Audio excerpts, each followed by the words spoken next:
Cześć i czołem, jestem Kamila Burzymowska. Jesteśmy na kanale Kwadron, a dokładnie dzisiaj jesteśmy w Studio Chaos u Pawła Reducha. Witam Cię serdecznie i dziękuję, że mogliśmy przyjechać Cię odwiedzić. Dziękuję, Masz imponujące studio. Tylko Wiecie? dlaczego chaos? No wiesz co, któregoś razu jak zabrałem całą naszą ekipę na taki wyjazd integracyjny, mając już świadomość tego, że będziemy zmieniali lokal z Marszałkowskiej tutaj na Andersa, zastanawialiśmy się nad nazwą i wszyscy stwierdzili, że chyba do mnie chaos będzie najbardziej pasował. Ten, kto mnie zna, to na pewno też troszeczkę jakoś się przychyli do tej opinii i no i wyszło chaos.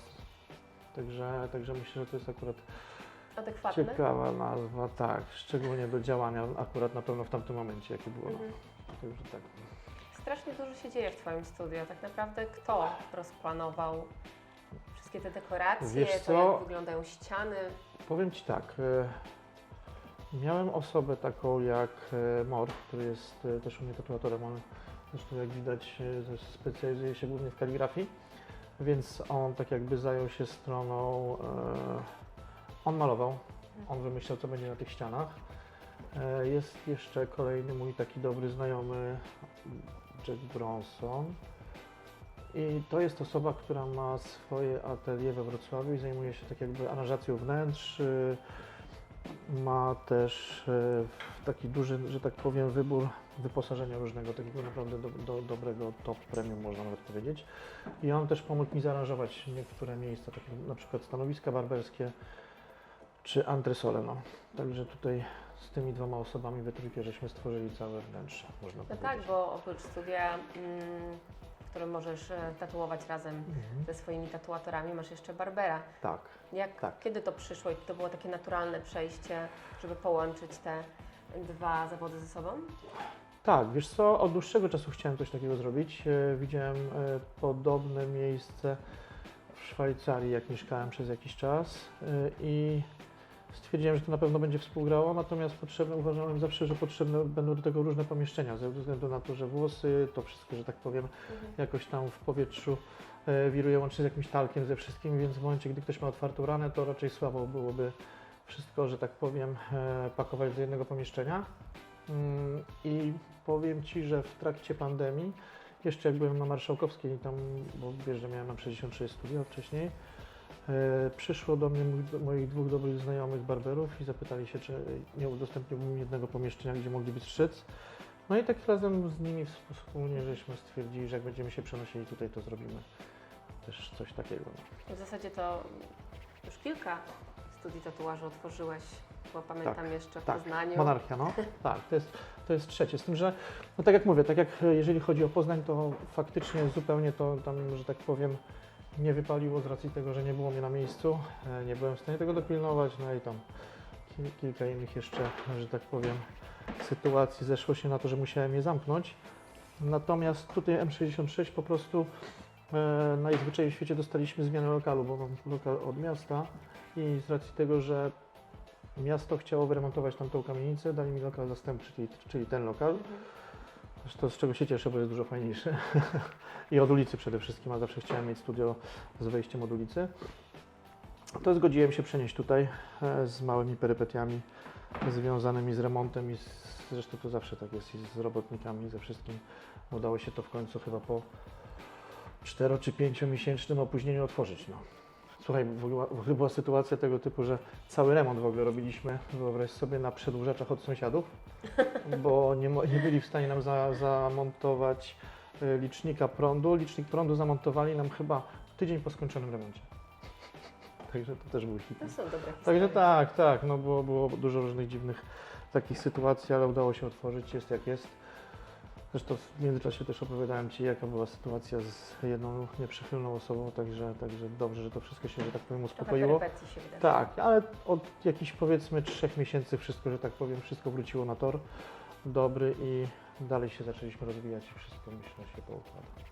No, widzę na pewno również po Twoich pracach, czy nawet po Tobie, czy po Twoim studiu, że zawsze stawiasz na jakieś takie dobre wyjścia, prestiżowe marki, prestiżowe rzeczy i żeby to wszystko wyglądało naprawdę z klasą. Tak, wiesz co, lubię, nie wiem jak to określić, żeby to jakoś, kurczę, głupio nie zabrzmiało, ani jakoś tam burżuazyjnie, ale lubię, jeżeli coś jest zapięte, że tak powiem, na ostatni guzik. Jeżeli coś ma wyglądać, to fajnie, żeby to wyglądało ładnie.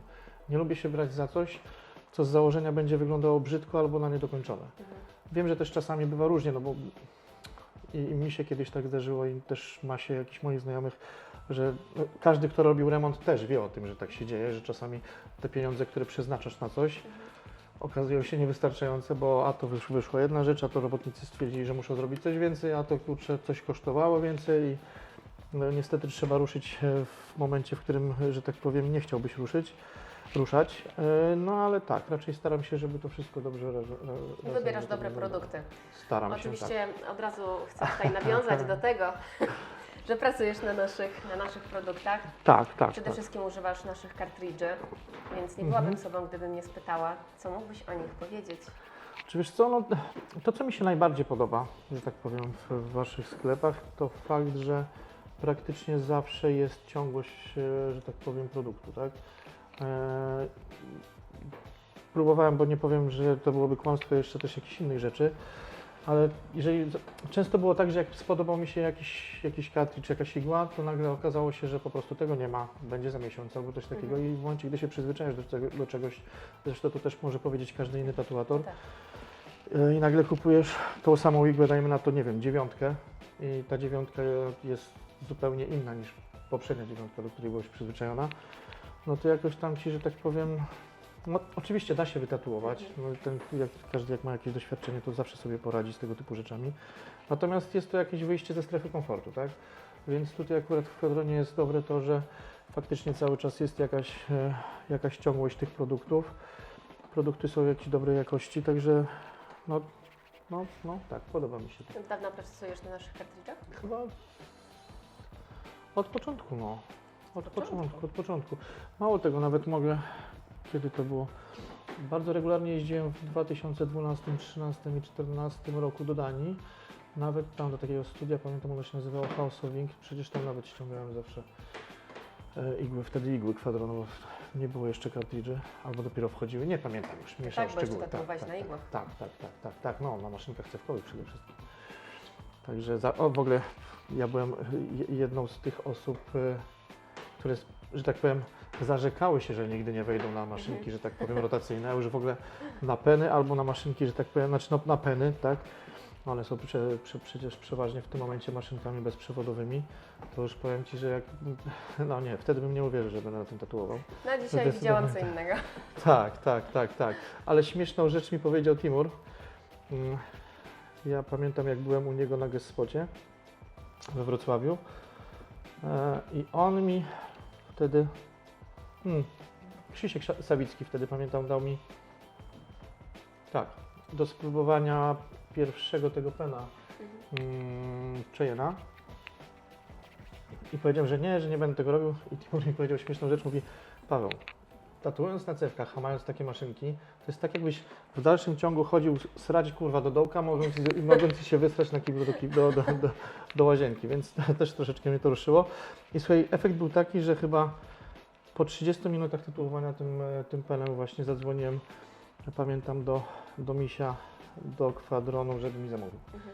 Także tak, no zresztą Misia też pozdrawiam serdecznie, bo to jest między innymi osoba, która przyciąga mnie do tego miejsca i zawsze powiem o nim dobre słowo, także tak. No tak, bo obsługa klienta też jest bardzo ważna. Tak, Natomiast gdyby nie on, szczerze, myślę, że w dużej mierze tak, przyczynił się do tego, że też, że tak powiem, przybliżył i dał mi to miejsce jakoś, że tak powiem, bardziej przystępnym i no przede wszystkim też namawiał, żebym korzystał. No i super, No. bo tak jak wiesz, sam powiedziałeś, tak naprawdę ciągłość To jest bardzo produktu ważne. jest bardzo ważne. Szczególnie w naszej branży uważam, bo generalnie czasami jest, ostatnio miałem taką sytuację, gdzieś kogoś wysłałem przeważnie używałem stencil staffa albo detolu do odbijania kalek i ktoś kupił takie zielone coś, nie będę wymieniał nazwy, ale jest strasznie chujowe. I powiem Ci szczerze, że naprawdę byłem tym rozczarowany.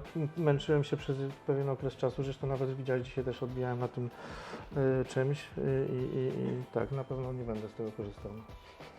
Rozumiem. Nie no, Tak jak wspomniałam już, widać, że wykorzystujesz same najlepsze produkty, stąd również i nasze kartridże. Natomiast chciałabym wiedzieć, co w nich widzisz takiego, może nawet nie tyle co wyjątkowego, ale takiego, co Ciebie do nich przyciąga, co w nich lubisz. Wiesz co, przede wszystkim tak, nie zdarza się to, że igły latają w środku, jak w niektórych markach. Nie przybliżę Ci teraz marek, a poza tym nie chcę tam też zrobić jakiejś antyreklamy, bo to nie elegancko. Natomiast tak, no igły są stabilne, te membrany wszystkie się nie zrywają, nie brudzą te kartridże. No i tak, no. I to co mogę powiedzieć odnośnie moich innych tatuatorów, którzy używają na przykład tych wszystkich jakichś jedynek albo trójek, bo ja akurat nie pracuję na tak małych igłach, to też zawsze sobie chwalą, że są ostre. No. I tu akurat to jest no też myślę, że plus, no bo przy takiej większej ilości igieł to raczej może to też nie do końca jest jakoś tam, jak jest igła ostra, to jest ostra, przebije skórę, najwyżej jak słabo bije, to podkręcasz moc. Ale przy tych małych, delikatnych, gdzie pracujesz na mniejszych obrotach, myślę, że to jest dość istotna sprawa. No tak, jeszcze powiedzmy nawiązując do samego procesu tatuowania, wiadomo, że kartridż jest bardzo ważny, natomiast sama maszynka w sobie też jest bardzo ważna. Rozmawialiśmy dzisiaj prywatnie, Tak. że na Używałem dwóch ekwalizerze maszynek, tak. Pracowałem na ekwalizerze przez moment, tak, i nie narzekam, zupełnie nie narzekam, bo był dobry, znaczy ja go używałem przede wszystkim do wypełniania, wiesz, do wypełniania i do cienia, bo miał fajny skok, można tam było sobie ustawić parę rzeczy. Natomiast to, co muszę pochwalić, to kiedyś pamiętam, był chyba pierwszy w ogóle, moment, przypomnę sobie, to był pierwszy konwent chyba w Poznaniu, jaki był, pierwsza edycja. Ja pamiętam, przyjechałem wtedy ze Szwajcarii i słuchaj, nie wiem, zrobiłem dwucentymetrową kreskę dziewczynie tutaj na mostku, na maszynce Dana Kubina, która mi padła, a nie miałem żadnej innej wtedy przy sobie, więc z Edziem poszliśmy do stanowiska właśnie Quadrona, kupiliśmy, to się nazywało Aspik, cewkowa taka maszynka. No i tam sobie ją poustawiałem po swojemu, bo ja tam zawsze jakieś miałem dziwne ustawienia, wszyscy mówili, że ten, ale już mniejsza o to.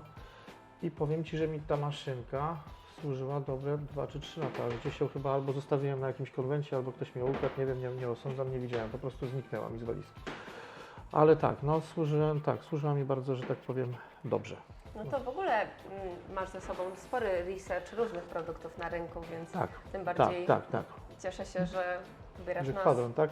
No, Jak najbardziej. Mówiłeś o tych wypełnianiach i cieniach, ale tak naprawdę w Twoim stylu tatuowania chyba tych wypełnień i cieni wcale dużo nie ma, co? Nie, no to trudno. Znaczy powiem tak, ostatnio robię w ogóle tylko czarne prace. Jakoś mi się znudziły kolorowe. Z kolei wcześniej było tak, że w ogóle nie chciałem robić czarnych oldschooli, tylko robiłem kolorowe. I tak, Masz prawo, tak, wiesz. tak. No i powiem Ci, że no nie wiem, no. Lubię mocne maszynki przede wszystkim. No tak, bo zaznaczmy, że tak naprawdę, bo może Ty powiedz, w jakim stylu tatuujesz, nie będę się tutaj... Znaczy głównie to jest styl tradycyjny, no. Też tak, oldschoolowy. No, bardzo mi się też podobają prace, nie wiem jak to nazwać w tym momencie, bo dużo różnych dziwnych nazw ludzie wymyślają, ale robiłem dużo prac takich liniowych, ale jeszcze jakaś henna, jakieś ornamenty, tego typu rzeczy. I powiem Ci, że bardzo lubiłem to robić, natomiast w Polsce nie wiem czemu, ale tego typu wszystkie wzory robią ludzie na cienkich takich liniach. To wygląda przynajmniej moim zdaniem okropnie. Każdy ma oczywiście prawo do swojego zdania i tutaj do swojej własnej estetyki i wyczucia.